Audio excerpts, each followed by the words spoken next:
नमस्कार, मी विशाल परदेशी. या बुलेटिनमध्ये आपलं सगळ्यांचं स्वागत. जाणून घेणार आहोत महत्त्वाच्या घडामोडी. सुरुवात करूयात गडचिरोलीच्या बातमीने. गडचिरोलीत पोलिसांनी माओवाद्यांविरोधात सर्वात मोठी कारवाई केली आणि काल केलेल्या कारवाईत तब्बल 26 माओवाद्यांना ठार केल्याचं अंकित गोयल यांनी सांगितलं. त्या 26 जणांमधील 10 जणांची ओळख अद्याप पटलेली नसल्याचं त्यांनी म्हटलंय. माओवाद्यांच्या घरच्यांना त्यांचे मृतदेह सोपवले जाणार आहेत. जंगलात आणखी 100 माओवादी असण्याची शक्यता असल्याचं गोयल म्हणाले. तेलतुंबडे गेल्यानंतर माओवादी चळवळीला मोठं नुकसान झालं असून ठार करण्यात आलेले सगळेच माओवादी वर्दीमध्ये असल्याचं गोयल म्हणाले.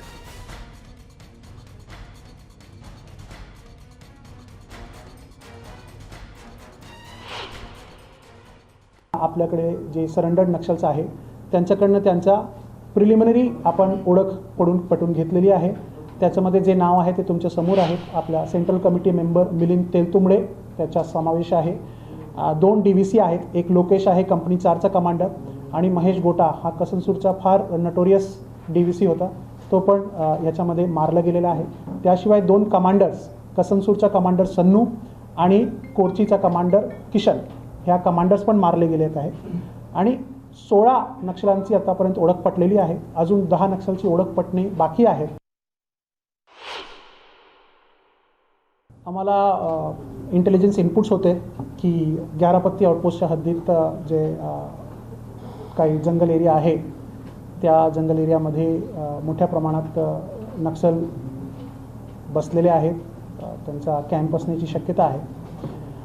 ह्या माहितीचा ॲनालिसिस करून आम्ही ॲडिशनल SP ऑपरेशन्स सौम्य मुंडे यांच्या नेतृत्वाखाली C60चा पथक त्या ठिकाणी रवाना केले होते. पहाटे जवळजवळ 6च्या जवळपास त्यांना बसलेल्या नक्षल्यांनी त्यांच्यावर फायर केला. फार असा हिली डोंगरचा भाग आहे आणि फार मोठे मोठे रॉक्स आहेत त्या ठिकाणी, चट्टाणी वगैरे आहेत. तर त्या ठिकाणी ते लपून बसले होते आणि कंटिन्युअस आमच्या पार्टीजवर फायर करत होते. आणि इंटरमिटंट त्या फायरिंग जवळजवळ एक 3:30 पर्यंत, म्हणजे 9:30-10 तास त्या इंटरमिटंट फायरिंग चालत होती आणि खूप हेवी फायरिंग ते करत होते. पुढे आपण बघणार आहोत गडचिरोली पोलीस पथकाने केलेल्या चकमकीत माओवादी नेता मिलिंद तेलतुंबडेला ठार करण्यात आले. काल झालेल्या चकमकीमध्ये 26 माओवाद्यांना ठार करण्यात आलं. जिथे चकमक घडली तो भाग संपूर्ण निर्मनुष्य असून या परिसरात मोबाईल नेटवर्क ही काम करत नाही. नेटवर्क नसलेल्या क्षेत्रात माओवाद्यांचं मात्र स्ट्रॉंग नेटवर्क पाहायला मिळालं. आणि या माओवादी भागातून आमचे प्रतिनिधी महेश तिवारी यांनी घेतलेला हा आढावा बघूयात. महाराष्ट्र छत्तीसगड सीमेवर काल एक मोठी भीषण चकमक झाली. त्यामध्ये 26 माओवादी ठार झाले होते. एकूणच मर्दिन टोला लगत असलेल्या जंगलामध्ये ही चकमक झाली. आणि या ग्राउंड झिरोवर पोहोचण्यासाठी न्यूज 18 लोकमत पोहोचलेला आहे. हा परिसर तुम्ही बघू शकता. आम्हाला या ठिकाणी पोहोचण्यासाठी अत्यंत धोकादायक प्रवास करावा लागला. न्यूज 18 लोकमतची जी टीम या ठिकाणी पोहोचलेली आहे, तब्बल 15 किलोमीटरचा पायी प्रवास झालाय. त्यात 5 किलोमीटरचा प्रवास जो झालेला आहे, अशा पद्धतीचा हे पहाड आहे. हे पहाड पार करून या ठिकाणी मी पोहोचलेला आहे. आणि अशा भागात कशा पद्धतीची चकमक झाली असेल याची साक्ष देणाऱ्या अनेक खुणा आपल्याला पाहायला मिळतात. सगळ्यात महत्त्वाचं म्हणजे हा जो परिसर आहे माओवाद्यांसाठी सेफ झोन आहे, वेस्ट झोन आहे. भौगोलिक परिस्थिती चारी बाजूने पहाडी आहेत, पर्वतरांगा आहेत, जंगल आहे. आणि या सगळ्यामध्ये माओवादी कशा पद्धतीनं आसरा घेतात हे आपल्याला दिसू शकते. माओवाद्यांचं कंपनी 4चं दलम या ठिकाणी होतं आणि सोबत काही दलम होते. त्या सगळ्यांची माहिती गडचिरोलीचे SP अंकित गोयल यांना मिळाली होती. आणि त्या इनपुटवरूनच या ठिकाणी एक मोठं ऑपरेशन लॉन्च करण्यात आलं होतं. ॲडिशनल SP सौम्य मुंडेंच्या नेतृत्वात जेव्हा काल 7 वाजता या ठिकाणी ही टीम पोहोचली, त्या ठिकाणी ही एन्काउंटर सुरू झालं. हा चकमकीचा संपूर्ण परिसर जो आहे आम्ही फिरलो. काही त्या ठिकाणी साक्ष देणाऱ्या वस्तू पडून आहेत. अर्धा किलोमीटरच्या परिसरामध्ये एन्काउंटर झालेला आहे. आणि या ठिकाणी माओवाद्यांनी ज्या पद्धतीने बेछूट गोळीबार केला, त्या गोळीबाराला जवानांनी प्रत्युत्तर दिलं. 10 तास चकमक सुरू होती. आणि यामध्ये AK-47, SLR, दिनशास अशा पोलिसांकडून लुटलेल्या शस्त्रांचा वापर माओवाद्यांनी केला होता. माओवाद्यांच्या साक्ष देणाऱ्या खुणा आपण बघू शकतो. हा कॅम्प कशा पद्धतीने होता मी तुम्हाला दाखवतो. हे खोबरेल तेल आहेत. माओवादी जे दैनंदिन व्यापारामध्ये वापरतात, पॅराशूटचं. परत हे डाबरचं तेल आहे. यासोबतच इतर जे साहित्य, खाड्याचे साहित्य आहे, खजूर आहेत, त्यासोबतच ब्रश पडलेला आहे, साबण आहे. आणि आता हे टिकले आहेत. हे टिकले आणि रीलचा वापर माओवादी कसं करत असतील, एकूणच स्फोटकं बनवण्यासाठी सुद्धा याचा वापर करतात. सगळ्यात महत्त्वाचं म्हणजे तुम्हाला मी दाखवतो. इथं पोटॅशियम पावडर पडून असलेलं आम्हाला आढळलेलं आहे. स्फोटासाठी माओवादी याचा वापर करतात. हे पोटॅशियम पावडर हे या ठिकाणी पडून आहे. म्हणजे माओवाद्यांचा कॅम्प कसा होता या ठिकाणी आपल्याला दिसून पडतं. दुसरी महत्त्वाची बाब अशी आहे की या ठिकाणी कालच्या चकमकीमध्ये माओवाद्यांचा सेंट्रल मिलिटरी कमिशनचा सदस्य आणि माओवाद्यांच्या केंद्रीय समितीचा सदस्य असलेला मिलिंद तेलतुंबडे हा मारला गेला आहे. मिलिंद तेलतुंबडेच्या बद्दल सांगायचं झाल्यास हा संपूर्ण जो परिसर असेल हा असेल महाराष्ट्राचा सीमावर्ती भाग, छत्तीसगडचा सीमावर्ती भाग आणि मध्यप्रदेशचा सीमावर्ती भाग, या सगळ्या ठिकाणी एक नवीन कोर झोन NMC हा तयार करण्याची जबाबदारी मिलिंद तेलतुंबडेवर होती. आणि त्या मिलिंद तेलतुंबडेने या ठिकाणी काही लोकांना रिक्रूट सुद्धा करण्याचा प्रयत्न केला होता. नवीन दलामध्ये भरती झालेल्यांना प्रशिक्षण देणे या सगळ्यांची जबाबदारी मिलिंद तेलतुंबडेवर होती. अशा मिलिंद तेलतुंबडे सारखा माओवादी नेता चकमकीत मारला गेला. सोबत महेश गोटा आणि लोकेश हे स्थानिक नेते आहेत, DVC रँकचे आणि कंपनी 4चा कमांडर, हे सुद्धा चकमकीत मारले गेलेले आहेत. त्यामुळे हे मोठं नुकसान माओवादी चळवळीला आहे, कधी भरून न येणारं. मात्र अशा पद्धतीच्या ठिकाणी माओवाद्यांचा बालेकिल्ला आहे, हा भाग सेफ झोन आहे. म्हणजे नेटवर्क नाही, तुम्हाला मी सांगतो की मला मोबाईलचा नेटवर्क 5 ते 10 किलोमीटर परिसरात कुठेही आढळलेलं नाही आणि प्यायला पाणी सुद्धा मिळू शकत नाही असा हा परिसर आहे. आणि अशा माओवाद्यांच्या बालेकिल्ल्यामध्ये घुसून C60च्या कमांडोनी ही कामगिरी पार पाडलेली आहे. 2018 मध्ये कसनासूरमध्ये सुद्धा माओवाद्यांच्या विरोधात पोलिसांनी अशीच कामगिरी केली होती. 38 माओवादी ठार झाले होते. त्यानंतर परत आजची ही मोठी कारवाई आहे, ज्यामध्ये 26 माओवाद्यांना कंठस्नान घालण्यास C60 जवानांना यश मिळालेलं आहे. एकूणच हा जो परिसर आहे, या ठिकाणी झालेली चकमक देशातल्या माओवादी चळवळीला एक वेगळं हादरा देणारी घटना आहे आणि त्याचं साक्ष या ठिकाणी पडून आहे. आणि न्यूज 18 लोकमत या ठिकाणी ग्राउंड झिरोवर पोहोचलेला आहे. महेश तिवारी, न्यूज 18 नेटवर्कसाठी ग्राउंड झिरोवरून महाराष्ट्र छत्तीसगड सीमा. यानंतर बघूयात, कंगनानंतर आता ज्येष्ठ अभिनेते विक्रम गोखले वादात अडकण्याची शक्यता आहे. कारण काही दिवसांपूर्वी अभिनेत्री कंगनानं केलेल्या स्वातंत्र्याबद्दलच्या वक्तव्याचं गोखलेंनी समर्थन केलंय. 1947 साली देशाला मिळालेलं स्वातंत्र्य म्हणजे भीक होती असं कंगना म्हणाली होती आणि त्यानंतर देशात मोठा वाद निर्माण झाला. कंगनाच्या त्याच वक्तव्याचं विक्रम गोखले यांनी समर्थन केलंय.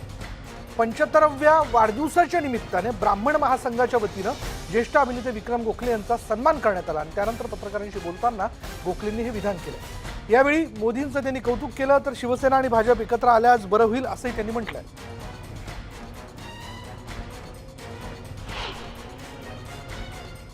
कंगना राणावत जे म्हणालेली आहे की ते भीक मागूनच मिळाले, याच्यावरती मी सहमत आहे. हे दिलेलं गेलं बरं का. हे ज्या योद्ध्यांनी मिळवण्याचा प्रयत्न केला त्या योद्ध्यांना फाशी जाताना मोठे मोठे लोक बघत राहिले, त्यांना वाचवलं नाही. त्यांनी आपल्या देशाचे हे लोक ब्रिटिशांच्या विरुद्ध उभे राहत आहेत हे बघूनसुद्धा त्यांना वाचवलं नाही फाशीपासून. असेही लोक आपल्या राजकारणामध्ये, केंद्रीय राजकारणामध्ये आहेत, होते. No comments. नाही, नो कमेंट्स म्हणजे एवढं करता नाही की ते बॉलिवूडमधले ते काय शाहरुख खान आणि आर्यन माझं काही वाकडं करू शकत नाही. मी त्याला घाबरत नाही. फडतूस विषय आहे तो. 21व्या वर्षी जेव्हा माझ्या मराठा समाजातला एक मुलगा गोळी लागून मरतो बॉर्डरवरनं, तो हिरो आहे, आर्यन हिरो नाही आहे. हे जेव्हा तुम्हा लोकांना कळत नाही ना, तेव्हा तुमच्या बुद्धीची मला कीव करायची वाटते. ज्या संकटाच्या कड्यावरती आत्ता आपला देश उभा आहे, त्यातून त्याला मागे खेचायचं असेल तर BJP आणि शिवसेना यांनी एकत्र आलंच पाहिजे अशी माझी श्रद्धा आहे. फडणवीसांना मी प्रत्यक्ष प्रश्न विचारलेला होता की तुमचं तरी काय बिघडलं असतं, 2.5 वर्ष त्यांना दिली असती. बरं, तुम्हाला कुठली पाहिजे, 2.5 वर्ष पहिली का नंतरची, हे माझे प्रश्न आहेत त्यांना. फडणवीसांचा काय रिप्लाय होता? झाली चूक. नाही, ती त्यांचीच नाही आहे. काय त्यांचं दोघांचं झालं असेल ते त्यांनी जनतेला विश्वासात घेतलं पाहिजे. डोंट डिसीव्ह. लोकांना फसवू नका तुम्ही. लोकांना फसवू नका. लोक केव्हा तरी प्रचंड शिक्षा करतात. मग ती आता आपण भोगतो. उद्धवजींशी बोलेन, स्वतः जाऊन पर्सनली जाऊन भेटेन, देवेंद्र साहेबांना सांगेन. ही जबाबदारी आहे. हो, तुम्ही लोक प्रेम करता. जर फॉलोअर्स असतील तर we have to do something to save our country. युतीला जनाधार दिला होता बेसिकली. हो, त्याचा अनादर होता एका अर्थाने महाविकास आघाडी. होतोय नाही, झालाय ऑलरेडी. लोक वैतागलेले आहेत. सर्वसामान्य मनुष्य जो शिवसेनेला मानत होता, तुम्ही ते मोर्चे आणि शिवसेनेचा बंद घाबरून बसता, तर तसं नाही आहे. त्या दृष्टीने मी म्हणत नाही. बाळासाहेबांची राहिलीच नाही. बाळासाहेबांची शिवसेना जी होती ना, ती जी पिढी आहे ना, ती खचली आहे. अहो, एस टीचा संप मिटला पाहिजे. म्हणजे एस टी दारोदारी जाणारी आहे, ती काही नीता ट्रॅव्हल फिता ट्रॅव्हल हे नाही आहे. एस टी रस्त्यात बंद पडली तर दुसरी एस टी ताबडतोब मागून घेतात. 18,000 बसेस आहेत त्यांच्याकडे. कोणाकडे एवढी ताकद आहे? जगातली 1 नंबरची एस टी, माहिती नसेल तर सांगतो, जगामध्ये नंबर 1ची आहे एस टी. एवढं मोठं जाळं विणलं आहे त्या एस टीनी, त्याची वाट लावली. हिंदू मुस्लिम याच्यामध्ये निश्चितपणे दरवेळेला अनेक वर्ष वाद होतील. याप्रमाणे सर्व राजकीय पक्ष, भारतीय क्षितिजावरती, राजकीय क्षितिजावरती जेवढे लोक आहेत मतपेट्यांचं राजकारण करणारे, ते सगळे हिंदू मुसलमान तेढ, मराठा ब्राह्मण तेढ, दलित ब्राह्मण तेढ, दलित मराठा तेढ, मुस्लिम मराठा तेढ, हेच करत आलेले. फक्त मतपेट्यांचं राजकारण, दुसरं काहीही नाही. दरम्यान विक्रम गोखलेंच्या या वक्तव्यावर काँग्रेस नेते अतुल लोंढेंनी एक ट्विट केलं. काय म्हणलंय बघा त्या ट्विटमध्ये त्यांनी असं म्हटलंय की विक्रम गोखलेजी, भारत हा बहुरंगी होता आहे आणि राहील. तो नुसता भगवा किंवा हिरवा असणार नाही.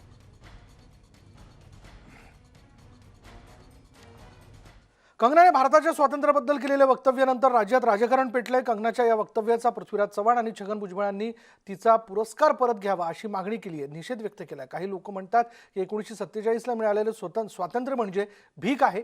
2014 नंतर काय मिळालं? पेट्रोल महंगा, गॅस महंगा अशी खिल्ली उडवतानाच ज्यांना देशाचा इतिहास माहिती नाही त्यांना पुरस्कार दिला जातो, असा टोला भुजबळांनी लगावलाय.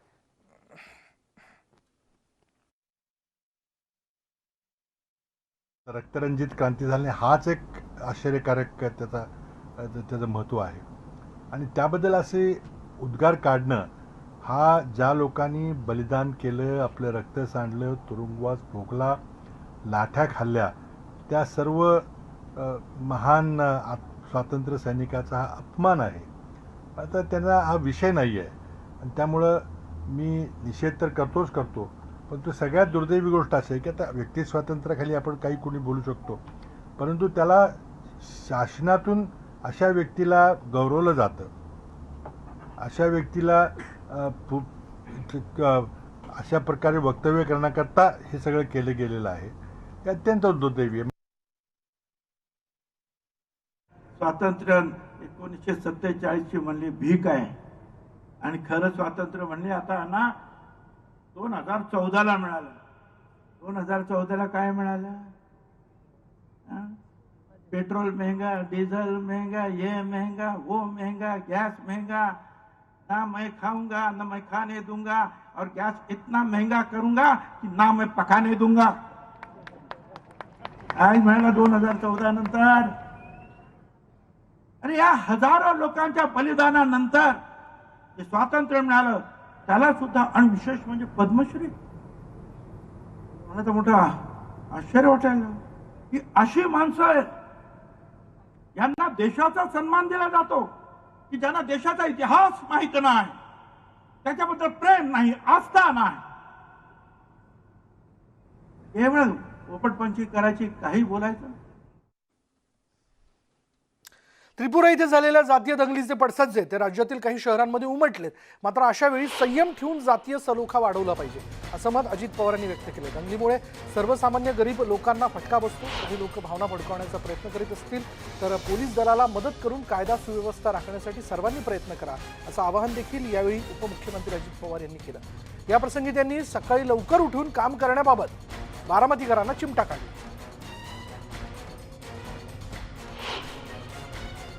पण म्हटलं चला त्या निमित्तानं आपला चेअरमन तरी सकाळी लवकर उठायला लागलाय, काय हरकत नाही. मला 5:40ला बुके द्यायचा म्हणजे त्याच्या आधी त्यांना तासभर 2 तास तरी उठावं लागलं असतं. आणि ह्याच्यातला गमतीचा भाग जाऊ द्या. आता बाळासाहेब किती वाजता उठतात बघणार आहे एकदा मी. पण मित्रांनो, सकाळी लवकर कामाला सुरुवात केली तर थोडा त्रास होतो अधिकाऱ्यांना 8 दिवसांनी 10 दिवसांनी, पण कामं फटाफटा व्हायला मदत होती. गर्दी नसते, कुणीच तिथं नसतं, आम्हीच उभे असतो. आम्ही 10ला गेलो तर आम्हाला ती माणसं बाजूला करायलाच वेळ जातो. दादा सेल्फी, दादा फोटो. बरं नाही म्हणावं तर काय ताटलाय आता. उपमुख्यमंत्री झाला, साधा सेल्फी काढून दिला. त्याची बटणं दाबू दाबू आम्ही मेलो इतके दिवस. झालं कुठं काय करता म्हणून आपलं गप्प बसायचं. मास्क वापरा. आता लोकांना वाटायला लागले करोना गेला. घाडगेवाडीकरांनो, दोन्ही लसी घ्या. लसी घेतल्या नाही तर अडचणी येतील. आता पुन्हा चीन आणि रशियामध्ये करोनाने डोकं वर काढलेलं आहे. पहिल्यांदा चीन मध्येच करोना आला. आपल्या दोन त्या ठिकाणी लाटा येऊन गेलेल्या आहेत. तिसरी लाट येण्याची शक्यता जर आपण नीट तारतम्य पाळलं नाही, नियमाचं पालन केलं नाही, 2 लसीकरण करून घेतलं नाही, लहान मुलांना द्यायचं नाही. बॉलिवूड अभिनेत्री शिल्पा शेट्टी आणि तिचा पती राज कुंद्रावर बांद्रा पोलीस ठाण्यात फसवणुकीचा गुन्हा दाखल करण्यात आला आहे. नितीन बराई असं तक्रारकर्त्याचं नाव असल्याची सूत्रांनी माहिती दिली. शिल्पा आणि राज कुंद्राच्या कंपनीची फ्रँचायझी घेऊन पुण्यातील कोरेगाव परिसरात स्पा आणि जिम उघडल्यास फायदा होईल असं सांगत आपल्याला कंपनीत 1,59,00,000 गुंतवणूक करण्यास सांगितलं, अशी माहिती तक्रारकर्त्यानं पोलिसांना दिली आहे. पैशांची मागणी केल्यास आपल्याला धमकी दिल्याचंही त्यांनी यावेळी म्हटलंय. नितीन बराईच्या तक्रारीवरून बांद्रा पोलिसांनी शिल्पा शेट्टी आणि राज कुंद्रासह अन्य आरोपींवर गुन्हा दाखल केलेला आहे. या प्रकरणी पोलीस अधिक तपास करतात.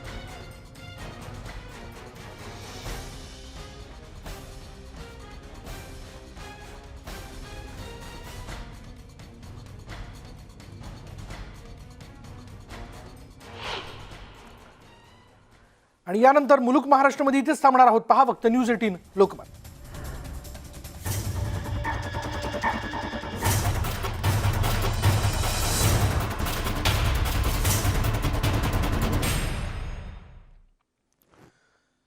नमस्कार, मी विशाल परदेशी. आपण बघताय मुलुक महाराष्ट्र बुलेटिन. या बुलेटिनमध्ये सुरुवात करूयात एका महत्त्वाच्या बातमीने. ज्येष्ठ शिवशाहीर बाबासाहेब पुरंदरेंची प्रकृती चिंताजनक असल्याचं कळत आहे. दीनानाथ मंगेशकर रुग्णालयात त्यांच्यावरती उपचार सुरू आहेत. गेल्या 3 दिवसांपासून त्यांच्यावरती उपचार सुरू असल्याचं कळत आहे. इतिहास अभ्यासक आणि अर्थात नुसता अभ्यासच नाही तर त्याचं योग्य पद्धतीनं वर्णन आत्ता या क्षणापर्यंतच्या पिढीपर्यंत पोहोचवणारे ज्येष्ठ शिवशाहीर बाबासाहेब पुरंदरेंची प्रकृती चिंताजनक असल्याचं कळत आहे. पुण्यातील दीनानाथ मंगेशकर रुग्णालयात त्यांच्यावरती उपचार सुरू आहेत.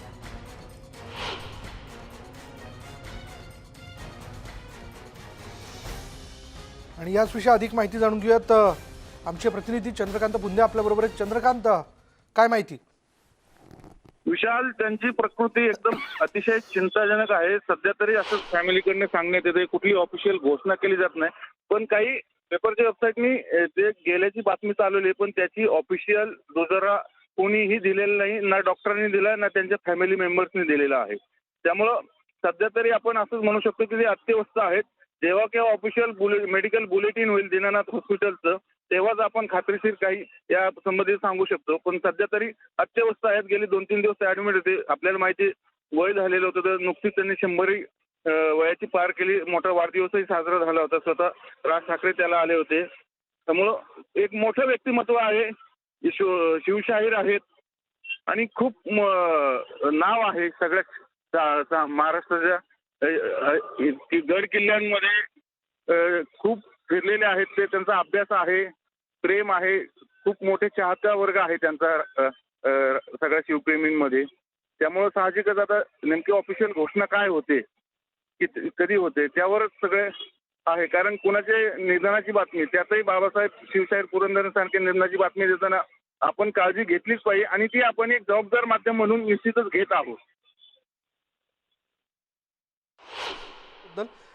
त्यांची प्रकृती चिंताजनक असल्याचं कळतं आणि अर्थात नुकताच त्यांच्या 100रीचा कार्यक्रम जो होता तो करण्यात आलेला होता. त्यांच्या पुढल्या वाटचालीकरता त्यांच्या चाहत्यांनी, आपण सगळ्यांनी शुभेच्छा व्यक्त केल्या होत्या.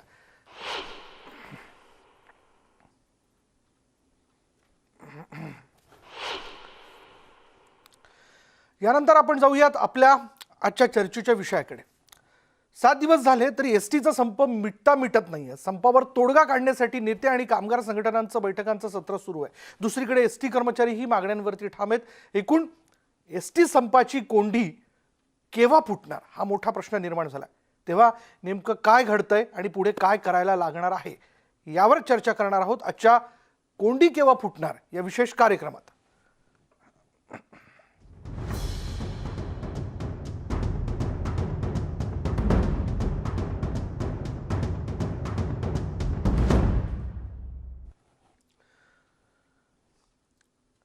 एसटीच्या संपावर अद्याप तोडगा निघत नाहीये. गेल्या 7 दिवसांपासून आझाद मैदानात एसटी कर्मचाऱ्यांचा संप सुरू आहे. शिष्टमंडळाच्या बैठका पार पडतात, मात्र तोडगा अजूनही निघालेला नाहीये. तर दुसरीकडे एका कर्मचाऱ्यानं आत्मदहनाचा प्रयत्न केला. मंत्रालय परिसरात अंगावर रॉकेल ओतून कर्मचाऱ्यांना आत्मदहनाचा प्रयत्न केला. असं असतानाच एसटी कर्मचाऱ्यांच्या आंदोलनाबाबत हायकोर्ट सोमवारी निर्णय देणार आहे.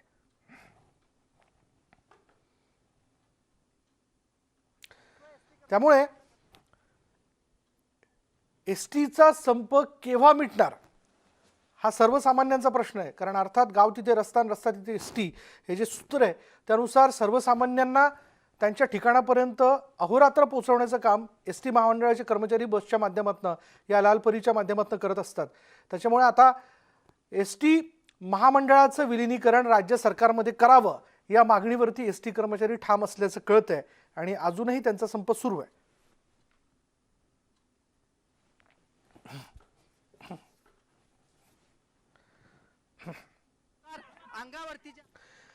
कोंडी केव्हा फुटणार हाच प्रश्न खरं तर आज आपल्याला विचारायचा आणि चर्चा करायची. याविषयी बोलण्याकरता शिवसेनेचे नेते किशोर तिवारी आणि आपल्यासोबत आहेत रयत क्रांती संघटनेचे नेते सदाभाऊ खोत. मला सुरुवातीला जायचंय किशोर तिवारी यांच्याकडे. किशोर तिवारी, अर्थात आता सरकारचं दायित्व असणार आहे की हा संप मिटवण्याच्या दृष्टिकोनातून प्रयत्न करणं. म्हणजे चर्चा तर होते, पण माझा थेट 3 शब्दांमधला प्रश्न आहे, कोंडी केव्हा फुटणार सांगा. नाही, आता तर अनिल परब यांनी सांगितलं आहे की ही कोंडी आता हायकोर्टातच सुटेल. कारण संघटना या पूर्ण एसटीला एका गव्हर्नमेंटच्या डिपार्टमेंटचा दर्जा द्या आणि त्याला याच्यात ऍब्झॉर्ब करायला सांगत आहेत. त्याच्यात सरकार तांत्रिक मुद्दे अनेक आहेत की त्याला विलंब लागेल. मात्र विशाल या सगळ्या गोष्टी सोडल्या तरी त्यांचं मूलभूत जे विषय आहेत की त्यांना वेतन आणि सवलती या शासकीय कर्मचाऱ्याप्रमाणे मिळाव्या याची मीही सहमत आहे. मात्र सदाभाऊ खोत म्हणा किंवा भाजपवाले म्हणा हे त्यांना चिथावणी देत आहे. कारण कोणतेही आंदोलन असेल ना विशाल तर थोडंसं घ्यावं लागते, थोडंसं मागं हटावं लागते. आता सरकार आणि शरद पवारजी यांनी सुद्धा त्याच्यात इनिशिएट घेतलाय. राज ठाकरे यांचे नेते झाले आहे. आता सगळे लोक आपल्या राजकारणाची पोळी विचारूयात ना किशोर तिवारीजी. तुम्ही जे म्हणताय की खरंच इतर राजकीय पक्ष या आंदोलनाच्या माध्यमातून आपली राजकीय पोळी भाजून घेत आहेत का? विचारतो मी सदाभाऊंना. सदाभाऊ उत्तर द्या. मला वाटतं की किशोर तिवारी साहेब काही बोलले मला समजलं नाही, परंतु राजकारणाच्या पलीकडं आपण थोडंसं बघायला पाहिजे. या राज्यामध्ये अनेक लढे श्रमिकांचे लढले, त्याच्यामध्ये अनेक आमदार खासदार त्या लढ्यांच्यामध्ये उभारले आणि आपण जर मग प्रत्येक लढ्याला राजकीय दृष्टिकोनातून जर बघणार असू तर निश्चितपणानं कष्टकरी वर्गावरती अन्याय होईल. हा जो लाल परीचा चालक असेल, वाहक असेल किंवा मेकॅनिकल विभागाचा कामगार असेल, हा आत्महत्या का करायला लागला याचा आपण गांभीर्यानं विचार करणार आहे की नाही. आता आंदोलन सुरू आहे, पण एका बाजूला निलंबित च्या नोटिसा आल्यानंतर अनेक लोकांना अटॅक आला. आताही एका महिलेनं काल विषप्राशन केलं पालघरमध्ये. पण मला सांगा, ही माणसं मरत असताना हे कुणाच्या तरी राजकारणासाठी मरतील का? गेली अनेक वर्ष यांच्या संघटना आहेत. या संघटनेला धुरंधर नेते आदरणीय पवार साहेबांच्यापासून अनेक लोक जातात. मग त्यावेळी कारण माणूस म्हणून माणूस की काय आपल्याजवळ शिल्लक राहिली का नाही. किशोर तिवारी यांची मागणी काय आहे? अरे 12,000 रुपयांचा बेसिक आहे, यांना परवडत नाही. आणि मग एवढ्या कमी पगारामध्ये आपण कसं जगायचं या विवेचनामध्ये हा कामगार आहे. आज जर तुम्ही बघितलं तर या मैदानामध्ये लहान लेकरही आहेत. या सगळ्या 250 डेपू टप आहेत. पण हे सरकार नुसत्या मीडियाच्या माध्यमातून सदाभाऊ आपला मुद्दा लक्षात आला. सदाभाऊंनी स्पष्ट केलेलं किशोर तिवारीजी आज एसटी कर्मचारी आपल्या कुटुंबासह तिथे संपाला बसलेला आहे. काही ठिकाणी तर काहींना निलंबनाच्या सगळ्या मुद्द्यावरनं ते आजारी पडले, हृदयविकाराचा झटका आला काही लोकांना. राजकारण कोणत्याही प्रकारचं कोणी करत नाहीये असं स्पष्ट केलं सदाभाऊंनी. मग आपण कसं काय म्हणताय की यात राजकारण होत आहे? हे बघा, मागच्या सरकारमध्ये 4 वेळा त्यांच्या संप झाले. 4 वेळा त्यावेळेचे अर्थमंत्री आणि मुख्यमंत्री देवेंद्रजी, अर्थमंत्री सुधीर मुनगंटीवार यांनी स्पष्टपणे सांगितलं की विलगीकरण अशक्य आहे. आता मला सांगा, त्यावेळेस सगळं होतं, आता हेच म्हणतात की विलगीकरण करा. मात्र मी तुम्हाला सांगतो की परिवहन मंडळाची परिस्थिती खराब आहे. कर्मचाऱ्यांना तोटका पगार आहे व सुविधाही नाही आहे. मी एक आंदोलक म्हणून त्यांच्या पाठीशी आहे आणि महाराष्ट्राचं सर्वात पहिले आंदोलन त्याला आज 20 दिवस झाले. पांढरकवडा म्हणजे माझ्या गावातून सुरू झालं होतं. त्या याच्यात जाऊन मी म्हटलं होतं की अशा कफल्लक सारखं महामंडळ चालवणं चुकीचं आहे. खाजगीकरणाच्या प्रक्रियेने आणि परिवहन मंडळातील भ्रष्टाचारामुळे याचे 3 तेरा झाले आहे. त्याची किंमत 40 ड्रायव्हर कंडक्टरनी मिळून आत्महत्या करून द्यावी लागली आहे. मी तर म्हणणार आहो की पगाराचा मुद्दा पहिले सोडवा. विलगीकरणला केंद्राची परवानगी लागते किंवा विधिमंडळाच्या दोन्ही याची लागते. तर कर्मचारी संघटनेच्या लोकांनी त्यांना पूर्णच्या पूर्ण सरकारला पाठिंबा द्यावा. भाजपच्या मागे लागू नये. भाजप हे म्हणजे पुत्या मावशीचं प्रेम करणार आहे. कारण भाजप जेव्हा सत्तेत होतं त्यांच्यापाशी अर्थमंत्री होता, त्यांनी या सगळ्या मागण्या नाकारल्या होत्या. आता फक्त शिवसेनेला अडचणीत आणण्यासाठी ते लोक सदाभाऊ खोत किंवा परळकर यांना समोर करून नाटकं करत आहे. मला सदाभाऊंकडे जायचे. सदाभाऊ, शेवटी हे सगळ्या एसटी कर्मचाऱ्यांच्या विविध प्रश्नांना घेऊन कायम न्यूज 18 लोकमत पुढे राहिलेलं आहे. आम्ही त्यांचे प्रश्न मांडलेले आहेत. पण तरी हा एक प्रश्न या ठिकाणी उपस्थित होतोय. जेव्हा मी महामंडळाची नोकरी त्या सेवेमध्ये मी येतो तर मला माहिती असतं हे महामंडळ आहे, म्हणजे त्याचा पगार किती, त्याच्या सेवा किती, त्याच्या अटी शर्ती काय, हे सगळं मला ठाऊक असतं. मग जेव्हा हे कर्मचारी जॉईन झाले किंवा ते नोकरीत ते तिथे लागले तेव्हा त्यांना माहिती होतं की महामंडळ आहे. मग आता राज्य सरकारमध्ये विलिनीकरणाचा आग्रह का? काय आहे सर, हे महामंडळ आहे कामगारांना निश्चितच माहीत आहे. बिचारे ड्रायव्हर कंडक्टर ही बघितलं तर खेड्यापाड्यातली कमी शिकलेली सगळी मुलं. ड्रायव्हरचं काही शिक्षण फार असत नाही. परंतु एका बाजूला या महामंडळामध्ये करोडो रुपयाचा भ्रष्टाचार होतो.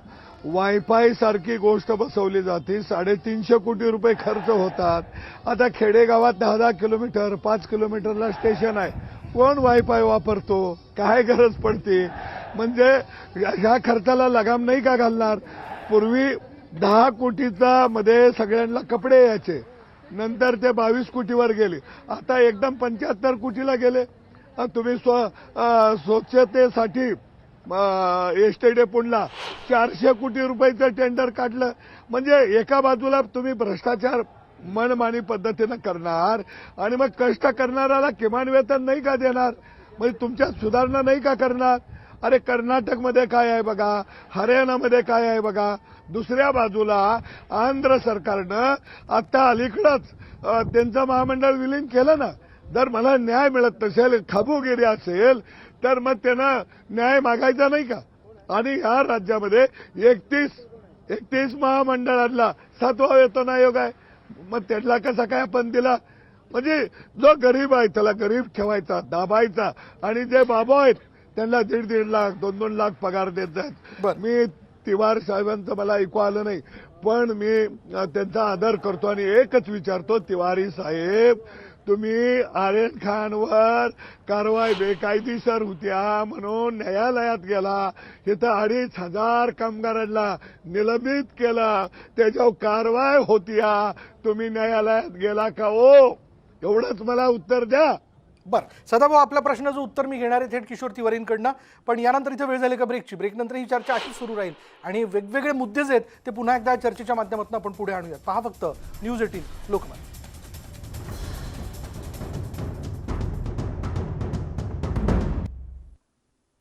एसटी कर्मचाऱ्यांच्या संपाच्या विषयाला घेऊन कोंडी केव्हा फुटणार हा मुद्दा पुढे करत आपण याविषयी चर्चा करतो. याविषयी बोलण्याकरता आपल्याबरोबर आहेत शिवसेनेचे नेते किशोर तिवारी आणि आपल्यासोबत आहेत सदाभाऊ खोत. मी जातोय किशोर तिवारी यांच्याकडे. किशोर तिवारी, ब्रेकपूर्वी सदाभाऊ खोत यांनी जे मुद्दे मांडले, एसटी महामंडळामध्ये होणारा भ्रष्टाचार, कर्मचाऱ्यांना वेळेवर न मिळणारा पगार, या विषयाला घेऊन किशोर तिवारी आपलं काय उत्तर आहे? तर हे बघा, हे सगळे मुद्दे उच्च न्यायालयात आले होते. त्याच्यावर समिती सुद्धा नियुक्त झाली आणि समितीचा अहवाल उद्याला येतच आहे. समितीमध्ये सहानुभूतीपूर्वक एकतर तोटक्या पगाराचा विषय आला, 7व्या वेतन आयोगाचा विषय आला आणि याचा शरद पवारांनी लक्ष घातलंय. बरं, काही कारणास्तव किशोर तिवारींचा आवाज आपल्यापर्यंत पोहोचत नाही.